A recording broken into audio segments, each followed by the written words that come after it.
Dios os bendiga grandemente. Pues concretamente esto, ¿de acuerdo? Romanos capítulo 9, versículo 21, 22 y 23. Por favor, Raulón, explícame estos textos, más concretamente el versículo 22. Romanos 9, 22.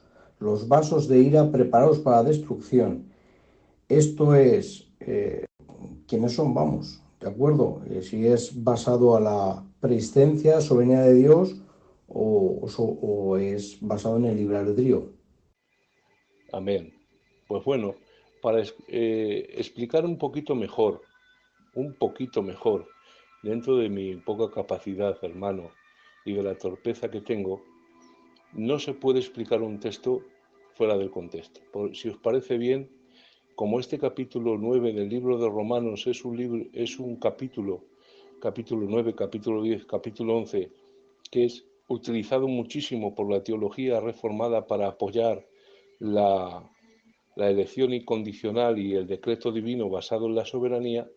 Si os parece bien, os doy un pequeño contexto anterior antes de la pregunta que me has dicho y así entendemos mucho mejor lo que creemos o creo que era el mensaje que Pablo quería transmitir en esa carta, ¿vale? Tengo aquí la Biblia y dice en Romanos 9:6, no que la palabra de Dios haya fallado, porque no todos los que descienden de Israel son de Israel, ni porque son descendientes de Abraham son todos hijos, sino en Isaac te será llamada descendencia. Es decir, no son los hijos de la carne lo que son hijos de Dios, sino los hijos de la promesa son considerados como su descendencia. Porque la palabra de la promesa es esta: por este tiempo vendré y Sara tendrá un hijo. Y no solo esto, sino también al concebir Rebeca de uno, de Isaac nuestro padre, porque no habiendo aún nacido, ni habiendo hecho algo bueno o malo para que el propósito de Dios permaneciera conforme a la elección, no por obras, sino por el que llama.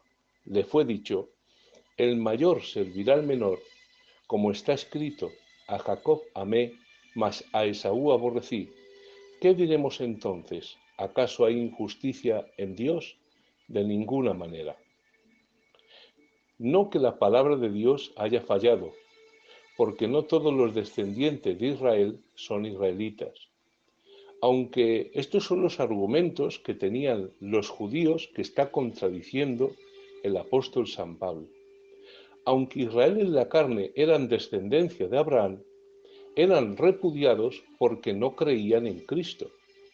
No entendían que Dios no cumpliera su promesa de bendecir a Israel, porque la promesa fue cumplida en hijos de Dios por medio de la fe, esto es el Evangelio, y no por la ley. Por eso dice en el verso 7, ni porque son descendientes de Abraham son todos hijos, sino en Isaac te será llamada descendencia. Pero justamente los judíos se gloriaban de ser descendientes directos de Abraham. Pero ese tipo de jactancia era mezquina para Dios y era totalmente inútil, porque ellos no ignoraban el hecho de que Dios escogió de entre los hijos de Abraham para señalar a Isaac como línea de descendencia según la promesa, a pesar de que el primero fue Ismael. O sea, Abraham tuvo varios hijos, no solo Ismael e Isaac, sino algunos más. Pero Ismael era el primogénito. Pero fíjate cómo Dios escoge de entre los hijos de Abraham a Isaac, a pesar de que el primero fue Ismael. Y ahora dice Pablo, no son los hijos de la carne los que son hijos de Dios, sino los que son hijos de la promesa son considerados como su descendencia. Pablo les estaba diciendo que no aprovechaba la carne, sino la promesa por medio de la fe. Tuvo Abraham hijos según la carne, pero Dios rechazó a Ismael y después también incluso a otros de sus hijos y escogió al hijo de la promesa. Como Dios no contó por descendencia a los hijos carnales, sino a los descendientes del hijo de la promesa, así ahora Dios, está argumentando Pablo, cuenta por descendencia de Abraham a los hijos de Dios por medio de la fe en Cristo Jesús, como dice en el libro de Gálatas y en Juan. Y no solo esto, no solamente lo hizo esto Dios con Abraham, también lo hizo con Rebeca, con Isaac nuestro padre. No solo esto, es decir, no solamente en el caso de Abraham fueron los hijos de la promesa contados como hijos, sino también pasó lo mismo en el caso de Isaac. Y dice, de uno, es decir, Esaú y Jacob, a diferencia de Isaac y Ismael, Esaú y Jacob tenían el mismo padre y tenían la misma madre. Por decirlo así, los judíos podían decir que Dios con razón escogió a Isaac y no a Ismael, porque Isaac era el hijo legítimo, mientras que Ismael tuvo otra madre. Pero en el caso de Esaú y Jacob no es así.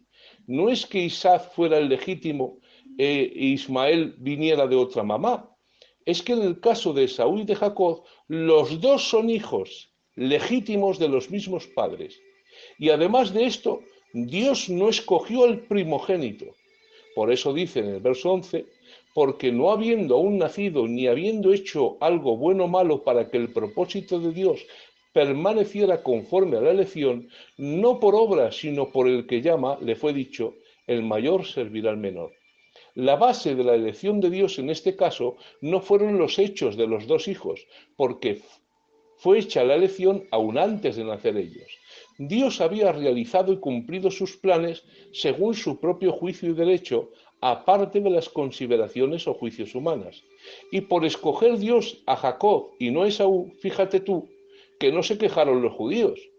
Bien se podían haber quejado ellos Esaú, pero cuando Dios escoge a Jacob y rechaza a Esaú, aunque venían del mismo padre y de la misma madre, y Esaú era el primogénito, de eso que Dios escoge a Jacob, que descienden ellos no se quejan.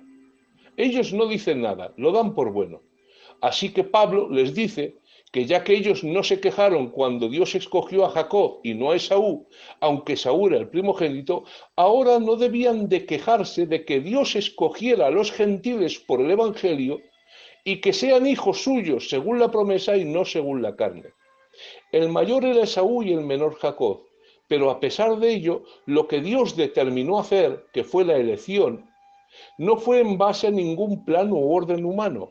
Y este es el argumento que Pablo está demostrando en base al llamamiento de Dios por el Evangelio.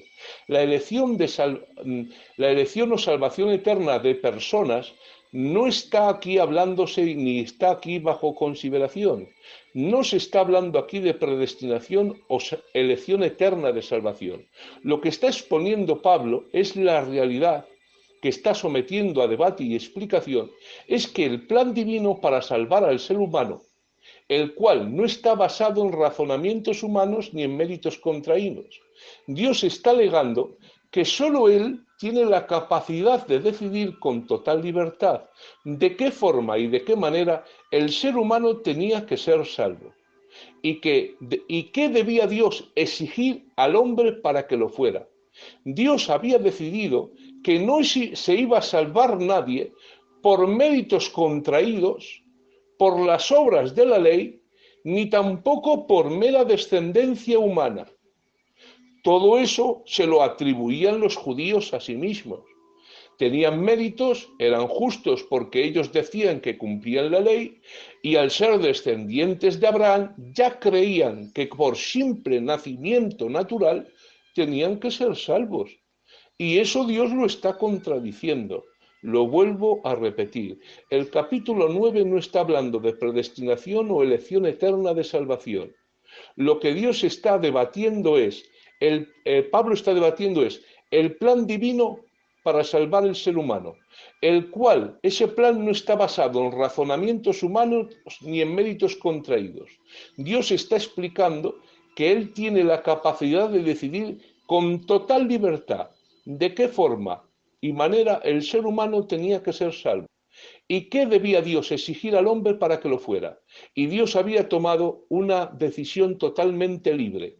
Había decidido que no se iba a salvar nadie por méritos contraídos, por las obras de la ley, ni tampoco por mera descendencia humana, sino simple y llanamente por la fe.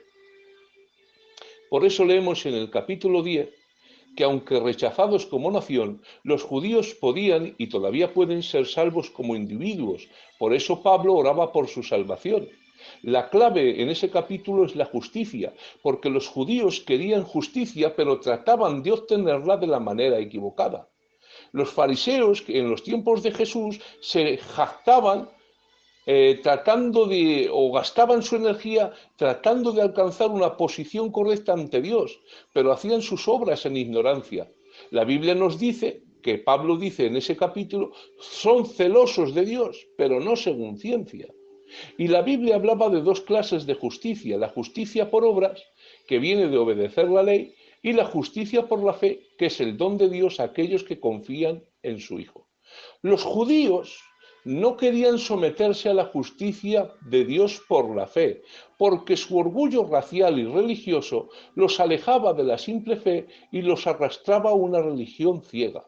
La Biblia nos dice que rechazaron a Cristo y se aferraron a la ley, sin darse cuenta que Cristo era precisamente aquel para el que la ley había preparado el camino, y que él mismo culminó en la cruz del Calvario y terminó en él el reinado de la ley. El que acepta a Cristo, Dios le justifica prometiéndole la salvación eterna y dándole la salvación de sus pecados. Esto el judío incrédulo no lo hacía y por eso no era salvo. Por eso dice Pablo, todo aquel que invocar el nombre del Señor indica la imparcialidad de Dios en su plan de salvación. Todo aquel que invocare el nombre del Señor.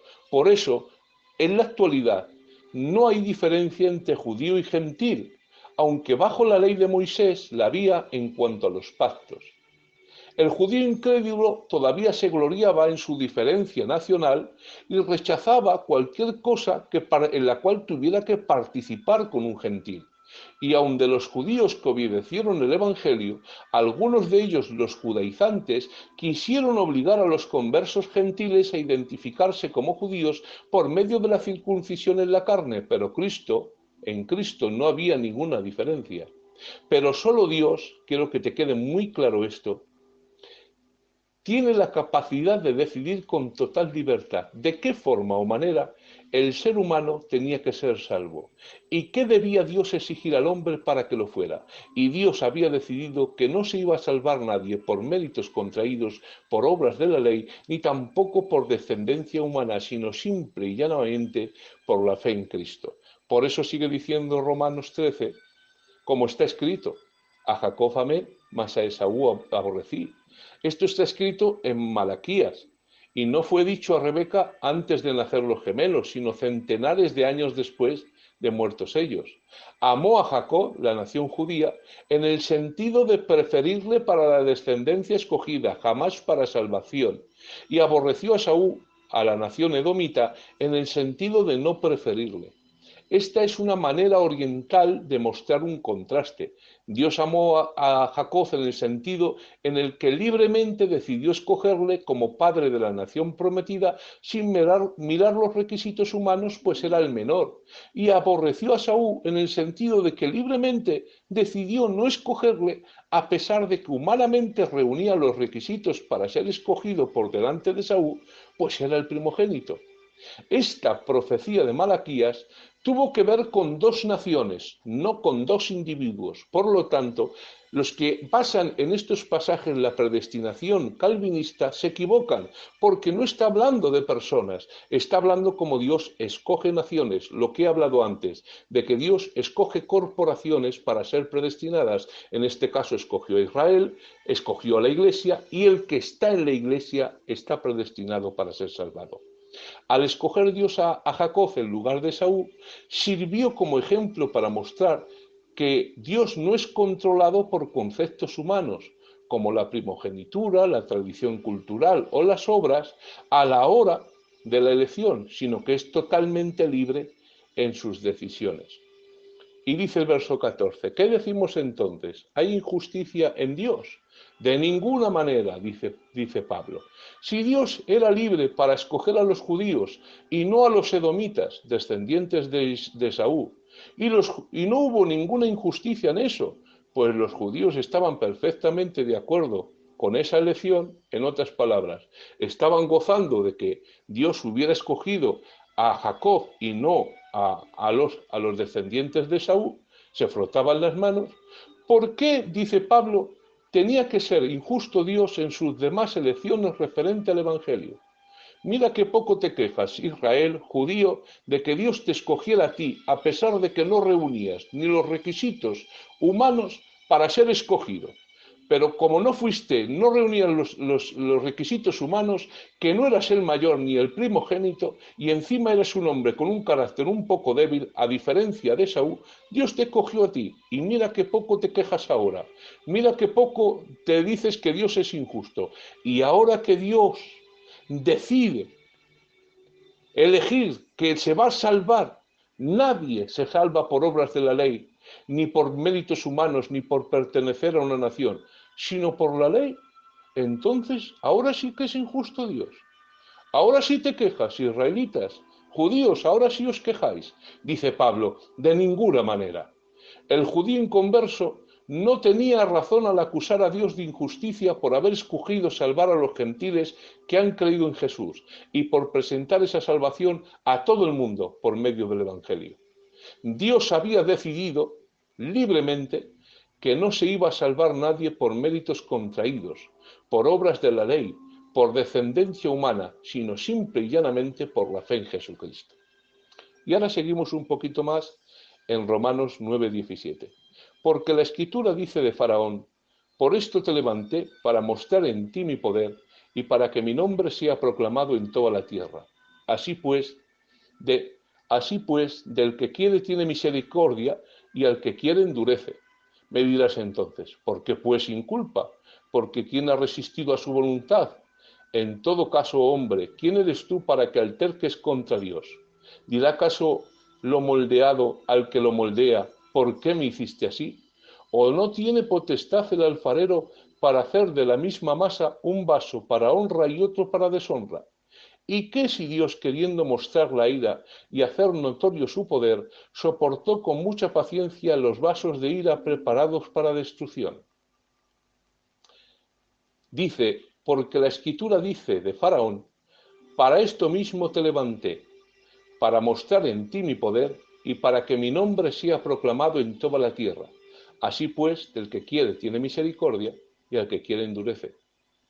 Como Dios es libre para mostrar misericordia, escuchar, según las condiciones y términos estipulados, pues la misericordia no fluye si no hay fe en Jesús. También es libre para juzgar, este caso endurecer, al que no se conforma con dichas condiciones, sino que se revela manifestativamente contra él. La misericordia fluye si crees y el juicio fluye si te endureces y te rebelas. Eso es lo que está diciendo este pasaje. La demanda de Dios por medio de Moisés de que dejara ir a los judíos sirvió a Faraón no como una forma de arrepentirse, sino como una ocasión y no oportunidad para resistir y desafiar a Dios. Escuchar esto es muy importante. En 6 ocasiones Faraón endurece su corazón ante Dios. En alguna de ellas hasta sus propios encantadores fueron donde él y le dijeron: dedo de Dios es esto. En otras palabras, no podemos hacer nada como lo hace el Dios de los israelitas. Déjalos ir, dijeron. Pero la Biblia nos dice que Faraón endureció su corazón contra Dios, y a causa de esa dureza continuada y de esa rebeldía y desafío ante las pruebas indubitables que Dios le estaba mostrando, pues había juicios que nadie podía negar, dice la Biblia que ante esa rebeldía Faraón entró en juicio por su dureza y rebeldía de corazón. Dios endureció su corazón, como dice en Génesis capítulo 6, no contenderá mi espíritu con el hombre para siempre, porque ciertamente él es carne. Dios es libre de tener misericordia de los que le obedecen, dice la Biblia, pero también es libre de juzgar a los desobedientes y rebeldes. Nadie puede obligar a Dios a que sea de otra manera. Los judíos pudieron ver este punto según su propia historia, pero lo rechazaban en cuanto al Evangelio, porque según la elección de Dios, por él pueden ser salvos todos los hombres, y aparte de él no hay salvación para nadie, incluso para los judíos, a pesar de ser descendientes físicos de Abraham y haber tenido todos los privilegios. Me dirás entonces, verso 19, ¿por qué pues sin culpa? ¿Quién ha resistido su voluntad? Antes he dicho que la misericordia de Dios no es incondicional. La misericordia está condicionada a creer. Dios culpa al hombre solamente cuando éste rechaza los términos de salvación establecidos por Dios. Dios juzga al que rechaza su benignidad y atesora para sí mismo ira para el día de la ira y de la manifestación del justo juicio de Dios. Nadie tiene que resistir la voluntad de Dios, pero si le hace, a este que resiste, Dios le culpa. En todo caso, dice en el verso 20, oh hombre, ¿quién eres tú para que alterques contra Dios? ¿Acaso dirá el barro al que lo moldea por qué me hiciste así? Altercar con Dios es la cumbre de la rebelión del parte del hombre, porque Dios no es injusto. ¿Quién es el hombre para que acuse a Dios de usar métodos injustos en sus tratos con el hombre? Es el hombre quien determina su propio carácter, conformándose a la voluntad de su Creador y ser objeto de su misericordia si cree, o rechazando la voluntad de Dios y venir a ser objeto de su ira. Por eso dice el verso 21, ¿o no tiene potestad el alfarero para hacer de la misma masa un vaso de honra y otro de deshonra? Dios es el alfarero y los hombres el barro. Dios es libre para hacer el uso de los hombres según su deseo. Ahora bien, el uso que él hace depende del hombre y no de un decreto absoluto o arbitrario de parte de Dios. Por eso dice en 2 de Timoteo capítulo 2, pero en una casa grande no solo hay vasos de oro y de plata, sino también de madera y de barro, unos ciertamente para usos honrosos y otros para usos viles. Así que, si alguno se limpia de estas cosas, será un vaso de honra, santificado, útil para su amo y preparado para toda buena obra. Dios quiere que todos los hombres sean salvos. Dios es libre para determinar los términos por los cuales el hombre puede alcanzar la salvación como vaso de honra. Por eso dice la Biblia que se dio a sí mismo por rescate por todos. Dios dice la Biblia en Timoteo 3 que nos salvó por no por obras de justicia, sino por medio de Jesús el Mesías nuestro Salvador, para que justificados por su gracia fuésemos hechos herederos de la vida eterna. Si el hombre ignora los términos por los cuales el hombre puede alcanzar la salvación, entonces rechazando esos términos alcanza la ira de Dios como vaso de deshonra. Dios es libre para determinar los términos de la salvación y el hombre es libre para obedecer o desobedecer. Dios no está obligado a salvar a nadie, pero libremente ha escogido salvar por medio del Evangelio. El hombre es libre para escoger qué clase de barro puede ser. Por eso dice el verso que tú me preguntabas específicamente. El alfarero puede hacer con el barro lo que quiera. Con el mismo barro puede hacer una vasija para usarla en ocasiones especiales y también una vasija para el uso diario. Algo parecido ha hecho Dios, dice esta versión. Ha querido dar un ejemplo de castigo para que todo el mundo conozca su poder. Por eso tuvo mucha paciencia con los que merecían ser castigados y destruidos. Al mismo tiempo, demostró su gran amor y poder para salvarnos. Desde un principio nos tuvo compasión y nos eligió para vivir con él, y no le importó que fuéramos judíos o que no lo fuera. ¿Has visto qué bonito? ¿Quién puede oponerse a que Dios no muestre su ira contra el pecador obstinado? ¿Quién puede decir que Dios no puede obrar así? Por eso dice Romanos 1:18, porque la ira de Dios se revela desde el cielo contra toda impiedad e injusticia de los hombres que detienen con injusticia la verdad. Pero el deseo de Dios es que no perezca nadie. Por eso es paciente con el pecador.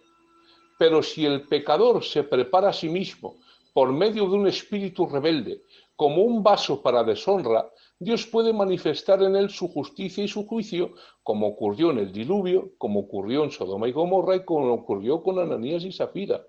Faraón endureció su corazón 6 veces.